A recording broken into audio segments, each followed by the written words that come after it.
Do you know how much fire departments pay to clear acreage by hand? $28,000 an acre. It's like government sanctioned theft. They have over 1 million people every single year that come and shop at the store, which is just nuts to me. There's been stories of Rolexes, 40-carat emerald being sold there, well below retail value. You just need knowledge. You just need to watch the series and you can monetize it. And then you're playing middleman with local municipalities. It's such an easy lift. We're going to start a business. And a little twist, I'm going to give the business away. Did you see that video I posted about Ryan Trahan? Do you know who Ryan Trahan is? Honestly, I did not know who Ryan Trahan was until you posted that video. Okay. So this kid, he's from Texas, went to college at Texas A&M. He was like a state champion runner-up for cross country in high school. Super likable guy. He's blonde. He's like late 20s and he's a YouTuber. He's got 20-something million subscribers. Kids love him. Adults love him. He's really charismatic. He's got the riz. Anyway, he's doing this series where he's visiting 50 states in 50 days, which, of course, me and my family, we visited 50 states in 60 days, right? Yes, you did. So we're watching as a family and it's super good. And he's raising $1 million for St. Jude's. And he said, if you donate $5,000, I will say thanks on one of my videos. And his videos get, that was it. His videos get 4 to 10 million views each, right? Wow. Okay. And so Kamal, this is Kamal's idea. I can't claim it. He's like, what if you started a business in 50 states in 50 days? And like, it didn't even go through the cycle of like, that's crazy. Who would do that? Then me thinking it's good. Like immediately it's like, that's an amazing idea. That's something that I would do. I would love doing. And I will. Like immediately I'm like, I'll do it. Talk to the wife about it. And she's like, heck yeah, let's do it. Because those 2 months when we did that were the best 2 months of our lives. It was the best. Absolutely. Not even close. Wow. All day, every day with your family, seeing a new state every day in an RV, like adventures and getting stuck. And like, it was just incredible. So we're going to do it again next summer. And I'm going to start a business with my kids in every state in 50 days. In every single, like, how do you even do that? In all seriousness, this is going to be a chip on shoulder moment, but like, that's not possible. Oh, it's not. I'll tell you right now. Okay. All right. Okay. Let's on. You know what? Okay. If there's a betting line out there, so our Polymarket is sponsoring this podcast. So let's get a betting line over under whether or not Chris starts 50 businesses. First of all, let's start by defining what a business is. Okay. According to this challenge. And I'm making up the rules here. This is my challenge. Business or business? Take your pick, depending on which state you live in. Okay. So a business, I'm not going to file an LLC. I'm not going to have an EIN or a license. I'm going to start approachable, low cost of entry, low barrier to entry businesses in every state. That is something that could be started in 8 hours or less. I started a business in 56 minutes live on YouTube last week. Okay. So farmer's market business, service business, door-to-door cleaning gutters, pressure washing. I go buy a pressure washer. I go buy a pizza oven at Home Depot that I post up at a farmer's market the next day. I just use the skills that I have to start businesses in every state. Maybe it's even an online business and I happen to be in North Dakota while I'm starting it. So the idea is, could I generate $1 in a day while I'm in this state? And it could be any of those things. It could be pressure washing. It could be selling e-commerce. It could be selling a course, like whatever it is. Like could be flipping stuff on Facebook. Stuff on Facebook Marketplace. Could I generate $1 and how would I do it in this state? That is doable. Yeah, that's doable. Dang it. We need to change the betting line. Nope, it's set. Muhammad, edit that in. And this is like, I'll make no bones about it. I'm blatantly copying Ryan Trahan's concept, but putting a business angle on it. I love the concept. And you know what? Guess who saw 50 states before Ryan Trahan did? This guy did. Okay. Sorry, We're going Ryan. back.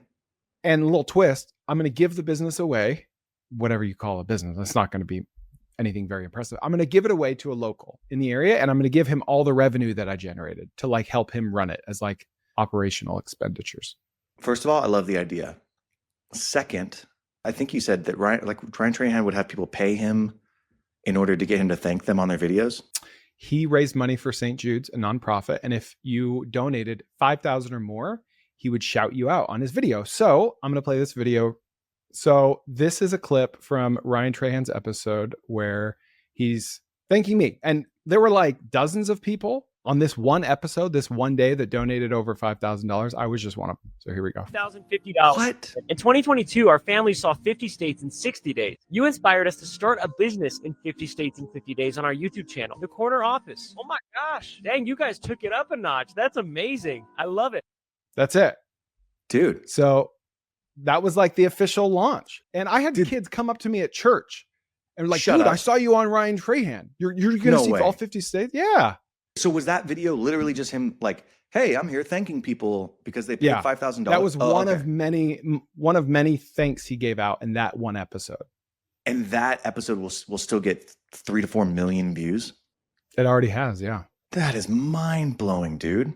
You know what's crazy to me? I was just talking, I went and visited, I told you, a guy in my ward's business. He's a carpet cleaning company, Zero Res here in Boise. And he was talking to me about how he gets customers. And like radio was really big for them for a while. He's like, I haven't really seen the ROI. So he stopped. He was spending a lot of money on radio per month. He stopped and he didn't see a drop off. You spent $5,000 for Ryan Trahan to shout you out. How many millions of people saw that? Yeah. About 5 million. Like if you were to just do the cost analysis Yeah, of whatever I the have. CPM is, right? Like It's like $10 CPM basically. it's a no brainer. Yeah. Well, dude, did you hear about electric bikes? Have you ever heard of that company? No. Okay. It's an electric bike company called Electric. And in his second episode of 50 states, they donated $100,000. It's the end of every episode. He would just start swiping on his donations with his wife. And he came across that and he's like shocked. He's like, what? $100,000?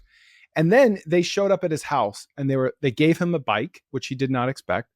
And then they said, if you ride this every day in every episode, we'll give you $10,000 more per day that you ride this. And he's like, holy crap, you're so generous. Thank you so much.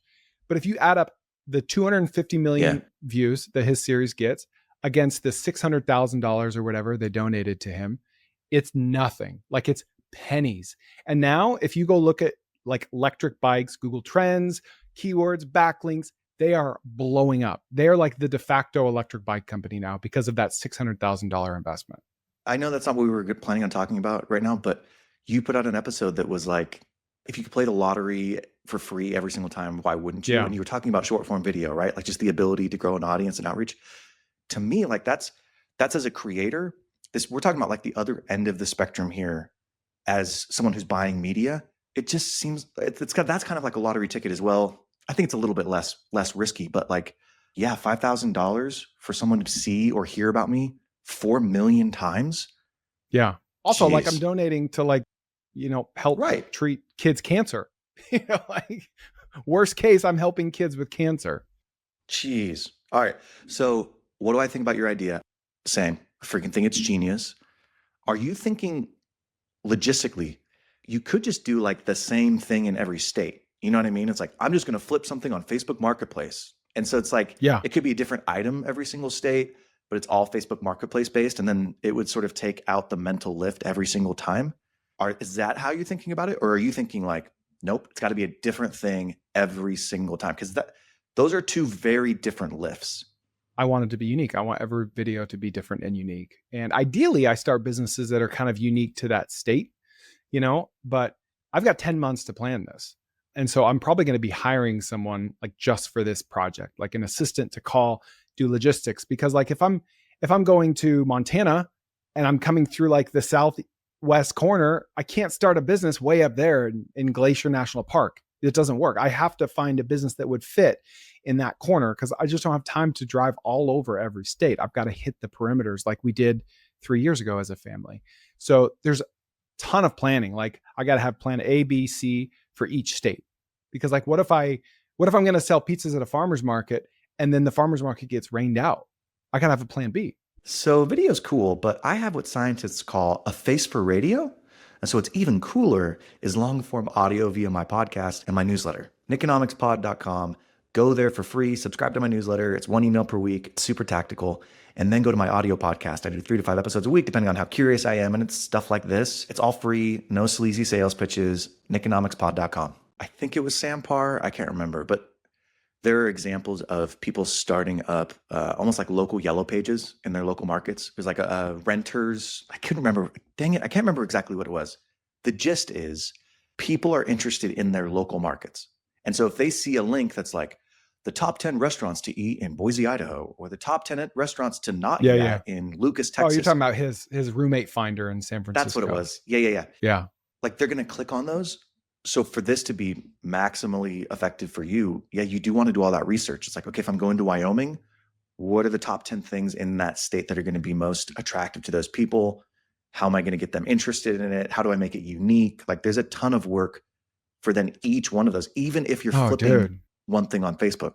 You just saying Wyoming gave me a great idea. Like, there's a whole industry in like Wyoming and Montana for shed hunting where like every season on a certain day. What? The sheds are alive? You got to chase these sheds down? The season opens up where you can go find elk antlers that the elk shed during the winter and you sell them for a lot of money. And so like people will wait until sunup. And then as soon as the sun comes up, legally, they all go rush out with their backpacks and with their dogs, and they'll just start looking for elk antlers. And then they'll strap them to their backpacks. And then at the end of the day, they'll all come back with sometimes like hundreds of pounds of antlers on their shoulders. And then they'll carve them up. They'll sell them as dog bones. They put them on the wall. Like, what if one of my episodes was shed hunting in Wyoming? And you could only do that in Wyoming, like that would be awesome. And then I have to go sell it. Or what if it was like, oh, I know for a fact anybody who goes to Zion's National Park has to either get an orthotic or sunglasses. Let's just say it's sunglasses. Yeah. I'm going to go to every gas station that I know is at a choke point that goes into Zion's, and I'm going to launch a product in those gas stations, right? Like that's my project for Utah. Like every single state is going to have a similar type thing that you can do the research on and then find that is going to be unique to it. But yeah, you definitely got to hire somebody for that. Or I could be like a tour guide for the most famous hikes and like the Narrows hike. Like, hey, give me $30. I'll take 10 people and I'll give you guys all like the history and the behind the scenes of the Narrows hike, Chris, this would be really cool. I don't know how big of a team you'd have to hire out for this, but this potentially is awesome. You could reach out to the state tourism board for every state and say, this is what I'm doing. This is the number of subscribers I have. Like you have a couple million, it's legit. I'm coming to your state. A, who do you think I should go talk to? But B, they might have some state funds for this. Like states set aside money for their tourism boards so that they can, attract people to it. You might be able to get some of these businesses funded. Oh yeah. That would be really cool. That's what Ryan Trahan did. I mean, he got to stay in a free Airbnb every night, and Airbnb didn't officially sponsor it, or else he would have legally had to put like #Airbnb sponsor, and he didn't, and I'm sure he would have. But they paid for all of his stays, and he stayed in a different, unique Airbnb every night, which was like another retention hack. Like, I want to see the potato that he stays in tomorrow, What if you did this instead? What if you said, hey, I'm opening up applications for any entrepreneur around the country. I'm going to choose one person from each state. Just hear me out before you cut me off. I'm going to choose one person from each state, pitch me your idea. And then when I get to your state, we're launching the business. So it's like, you're just staying in your zone of genius, which is, I'm going to show you how you can go from $0 to $1 in one day. And so maybe for one person, it's Facebook and Meta ads. Maybe for another person, it's you go to Outscraper and get a bunch of text messages, and then that's how you're landing business. Maybe for another person, it's optimizing Google LSA, whatever it is. That way the lift is a little bit lighter for you. And there's an easy handoff to a person in that state that you can then come back to and say, how's this business doing 6 months later? I don't know if you do that, but that might be a really cool, that might be a dumb idea, actually. I think it would add to the intrigue a significant amount. It would also add to the logistics a significant amount. So the question is, would that be worth it? Would it add to the logistics? Yeah, because now I have to manage 50 relationships in every state. And what if they flake out on me? What if they don't show up? So, but what I was going to say, if I'm going to have plan A, B, C for every business anyway, then plan A might as well be with another entrepreneur. And then plan B and C could just be solo, Dude, or you could TK owners members. Like there could be some people that you kind of handpick there where you're not just necessarily starting from scratch. Like you have some relationships in there. There's always a chance somebody flakes out, but that might be a good place as well. I love this idea, man. Like, I don't know. What do you want me to say, Chris? What do you want me to say? You've done it again? You're a genius? Tell me it's going to fail. And then it'll be extra good. Oh yeah. I mean, like every other business you've ever started in your entire whole life, it's going to fail, Chris. How big of a chip did that just put on your shoulder? Be honest. I'm sitting like this. That's how I'm sitting. I'm sorry. That's not Quasimodo. That's just Chris with a chip on his shoulder.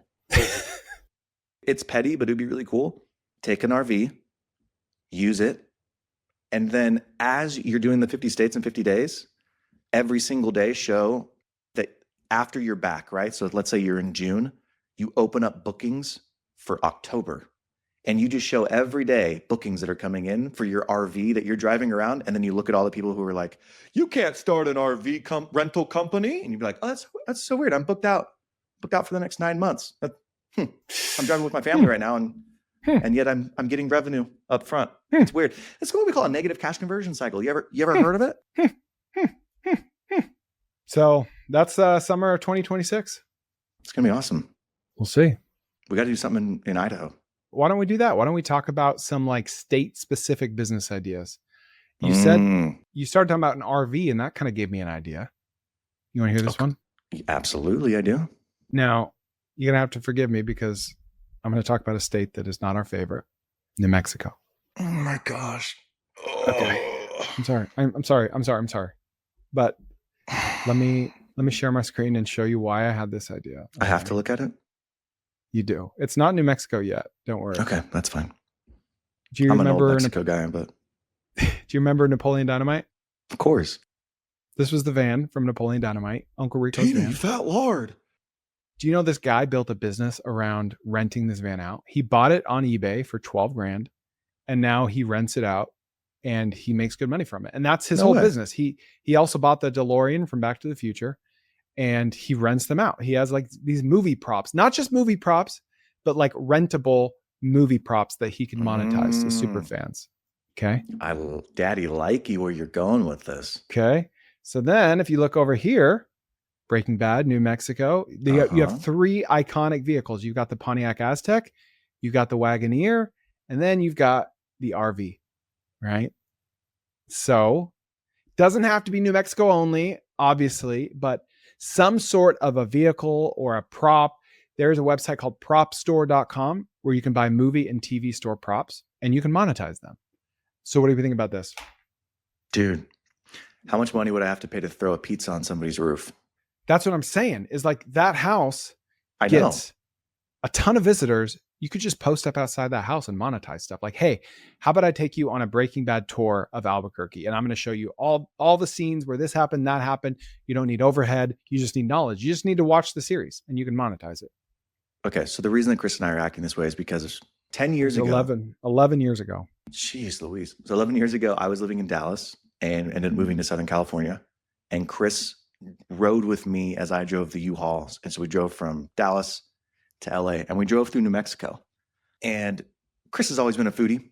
Back then, he was using this app called Urban Spoon. Was it Urban Spoon? Yeah, I remember that app. Urban Spoon. And he's like, oh, dude, this Mexican place on Urban Spoon is a 9 out of 10. Anything over a 6, you know it's going to be good. I've been using this for years. You know it's going to be good. And we went to the Mexican restaurant. How's the Mexican restaurant there, Chris, in New Mexico? It was as good as any food in New Mexico. It was total dog water. Total dog water. It was terrible.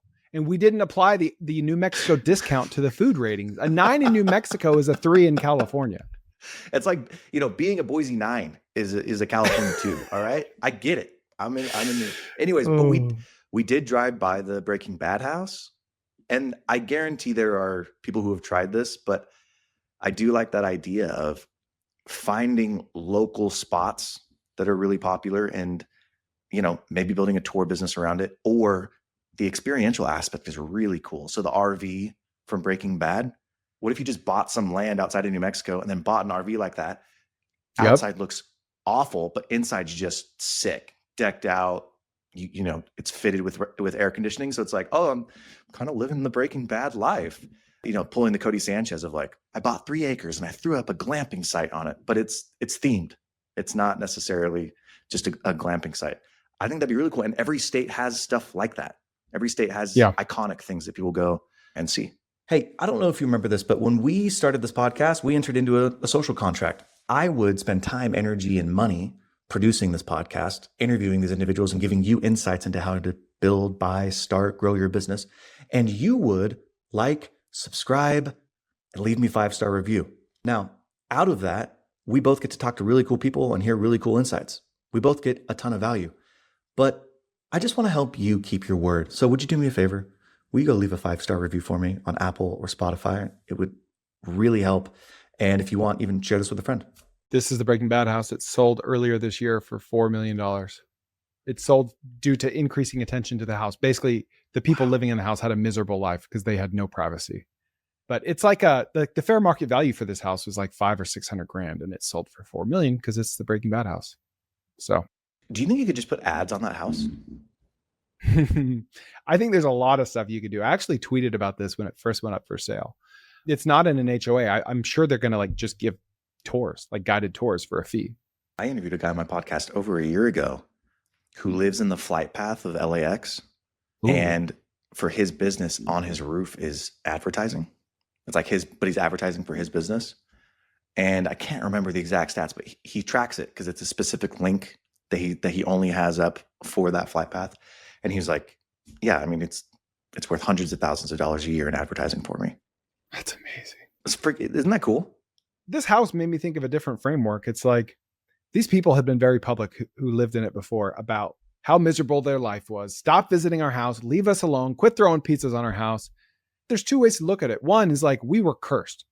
Now, first of all, they got paid to rent out that house to Breaking Bad to have it filmed. Okay. They chose to do that, right? That was a choice they made. And then they were angry at the world because they didn't have privacy. They could have been like, what a blessing. This random TV show that ended up being one of the greatest TV shows of all time chose our house. Now we can monetize this any which way. They could have moved and then like sold tickets, like given tours. They could have moved somewhere where they have privacy and monetized it. But instead they just complained for a decade and then sold it for $4 million. Well, and I guarantee the person who paid $4 million for it was like, you see how many eyeballs a month? They've got to be monetizing that somehow. Even if you just turned it into a Breaking Bad museum. That's it. How much would you pay to go take a dump? What's Walt's brother-in-law's name? We just got demonetized on every platform. Sorry, Muhammad didn't put that out. Where he's reading, his broty's reading, and he like Hank's reading, and he's like, Walter White is Heisenberg? It's a famous scene. Yeah, if you want to go to the bathroom in that bathroom, it's right there. So good. I need to watch that show again. I like that idea. Okay, so I guess that's to put a bow on that idea. It's like movie props, something that's state specific that you could buy and monetize in some way. Yeah, that's it. Also, a couple other data points. There's Mayberry, the old, what's the show? Andy Griffith Show. Andy Griffith Show. In the same city where that was filmed, they have a car, like the Mayberry car, where you can pay $40 to go on a ride in the Mayberry car. So there's other examples of this. I love it. Can I tell you about a business that I found this week? Isn't that what this podcast is for? Guilty. Chris, what happens to all the unclaimed baggage that the airlines don't know what to do with? Do you know? They just throw it away? They don't. No, they don't. I didn't know this, but after 90 days of an unclaimed period, all the unclaimed baggage in the United States goes to one place because there's only one place that is licensed to resell unclaimed airline baggage, and that is Unclaimed Baggage in Scottsboro, Alabama. Where is Scottsboro, Alabama? I don't even know where that is. It's northeast, in between Chattanooga and Birmingham. Is it in the middle of nowhere? Yes, it is. Okay, so this place gets between 5,000 and 7,000 pieces of luggage every single day. Every single day. It's nuts to me. It's this 50,000 square foot center. They take a third of the items that they get from the airlines and they just throw them away because they're crap. They take a third of them that they get from the airlines and they then donate those to charity. And then they take a third and they resell it. So it's like the world's biggest flea market's not even the right word. Thrift store. It's like government sanctioned theft. Dude, it really is. And there's only one licensed reseller in the United States. It's a monopoly. They have over 1 million people every single year that come and shop at the store, which is just nuts to me. There's been stories of Rolexes, 40-carat emerald being sold there, well below retail value. And this part's nuts to me. It's been around since 1970. Could you imagine owning a monopoly for, 60 years? No, 50 years at this point, 55 years? Do you know who owns this? I looked into it a while ago and I've been there before, but no, I don't know who owns it. I don't know who owns it either, but it's a private. When we were living in Alabama, we had heard about it. We're like, dude, let's go to, it was like a Saturday. Let's go Unclaimed Baggage. Let's go get some deals. Let's go check it out. We go there and it was just a big nothing burger. Like, Really? from the business concept is amazing, but it's not cheap. Like, they can sell stuff for whatever they want because they have so much demand. It's such a, it's such a unique tourist attraction. They have a captive audience, and it's like more expensive than a thrift store. You go there thinking you're going to get deals, but I just think they have so much demand. They don't have to sell stuff at a discount. I just looked it up. Founded in 1970 by Doyle Owens, he used a borrowed pickup truck and a modest $300 loan to launch his venture, purchasing unclaimed luggage. And in 1995, his son Brian Owens and wife Sharon purchased the business. So they've just owned it privately since 1995. It's nuts. So this got me thinking, what other businesses could there be like this, where discarded, forgotten assets, for lack of a better word, are just left that you could resell? What are some of the things that might look like this? Dude, it makes me think of my kid's school. I go to my kid's school, and near the end of every semester, you walk in and they'll have this big display of clothes and it's basically 90% clothes and tumblers. And it's like, come get your crap. We're going to throw it away. You can't tell me that every school in America doesn't have that, right? There's got to be something there, like a lost and found as a service, or like software that enables these schools to better get rid of it or sell it or donate it, some sort of a system or something where you can aggregate all this stuff and liquidate it, sell it on eBay, whatever. I got some for you. Ready? Okay. What do all the car rental companies do with the crap that gets left? Steal it. Surely it's... I mean, come on.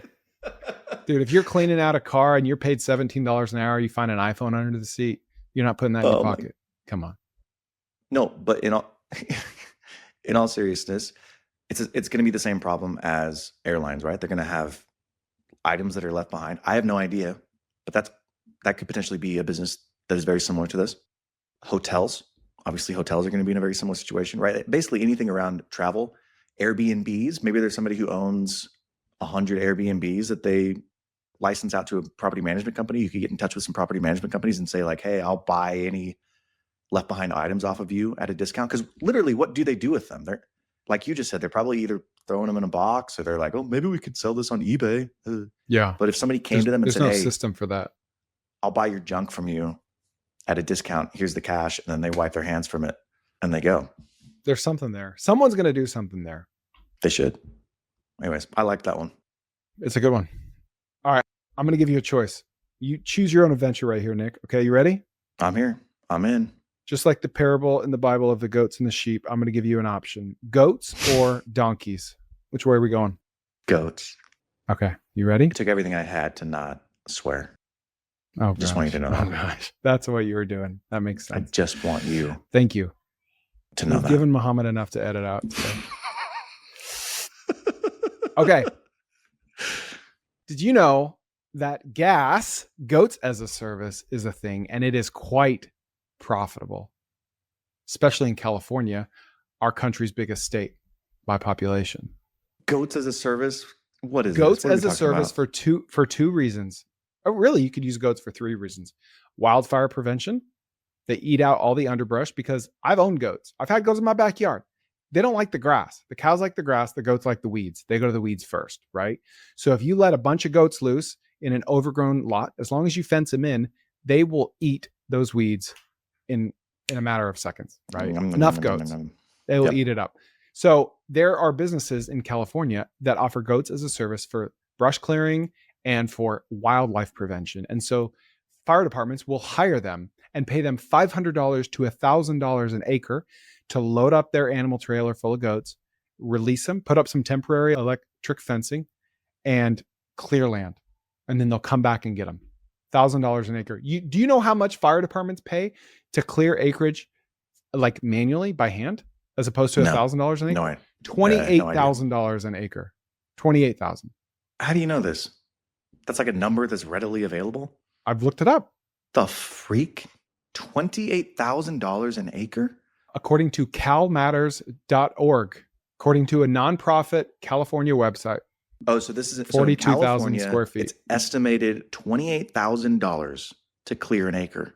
That sounds insane, right? It's public information because fire departments are paying for it. Yeah. But if you use goats, it's $1,000. Dude, screw the goats. If If they're spending $28,000, just gonna be like, hey, I'll do it for 20. Yep. How long is it gonna take me? An hour on my John Deere? Dude, there was a city in California, Nevada City in California. They had a goat fund me. Okay. They raised $30,000 to acquire goats to munch through acres of vegetation that could fuel wildfires. Goat fund me. That's incredible. $30,000 worth of goats. Can we start a business called Goat Munchers? I mean, it just sounds funny. There's like no connotation. Goat Munchers. It just sounds funny. It is. Oakland, California spends $500,000 a year on goat grazing. Do you have an estimated like TAM? Maybe not even TAM. I wish I did. What's the goat industry in California? Yeah. TAM means total addressable market for those listening. I don't know, but this isn't just a California thing. This is like for wildfire prevention, it's mostly in California, but for land clearing, it's in every state. Like I've seen viral Instagram videos of people that own these businesses, and it's kind of like the pressure washing guy or the lawn mowing guy that knocks on people's doors, does it for free, SB mowing. There are guys that do that with goats. They'll let a bunch of goats and they'll put up a camera with a time lapse and we'll watch the goats munch through it all. One of the things that we talk about over and over on this, I don't know if we've ever said it this way, but are businesses where you play the middleman or wholesaler. I was just going to talk about that. Yep. You don't necessarily hold the inventory, but you're the guy or gal who finds the buyer and the seller and places them together. Why could you not start a business where you just are contacting farm owners and then you're playing middleman with local municipalities? That seems like such an easy lift. Moment. Wait right there. I'm going to share my screen. This is unprepped. If I look like an idiot, I'll just have Muhammad edit it out, but I won't. Okay. For those listening only, I'm going to Facebook Marketplace. I'm going to search Marketplace and I'm going to say boar goat. A boar goat is a very common breed of goat. I've owned them. Boar goats for sale. Okay. BOER. You look it up. Look how many options there are. They're a real boar. Sheesh. Look how many options there are. It just keeps going and going and going. Right. And these are goat farms. Radius? This is within 90 miles of Dallas, Texas. So this is the DFW metro. But these are goat farms that are actively selling on Facebook Marketplace. This is a small fraction of the goat farms. How many of these guys are charging for goat grazing? Probably almost none of them, right? So if you want to play middleman or woman, you go acquire customers, put up a website, Facebook ads, Google ads, what have you, people that need land clearing, brush clearing, and just play middleman. You be the lead source. Go get you could probably use their animal trailer because any farmer has an animal trailer. Load it up, say, I'll have your goats back by 11 p.m. I know the curfew, sir. Thank you so much. I'll take good care of your goats. Right. And you're probably going to lose some. Yep. And you go, you fence them in and they get to work. You charge $500 an acre. Yeah. I like that. Then I would have paid for that. So, all right. So I get that side of the equation where it's like, all right, we can go get goats. How would you find the other side of the equation?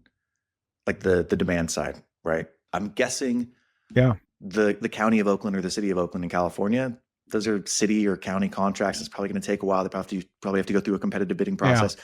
It's knowable, but it's still a long sales cycle. The land clearing, that one I don't know the answer to.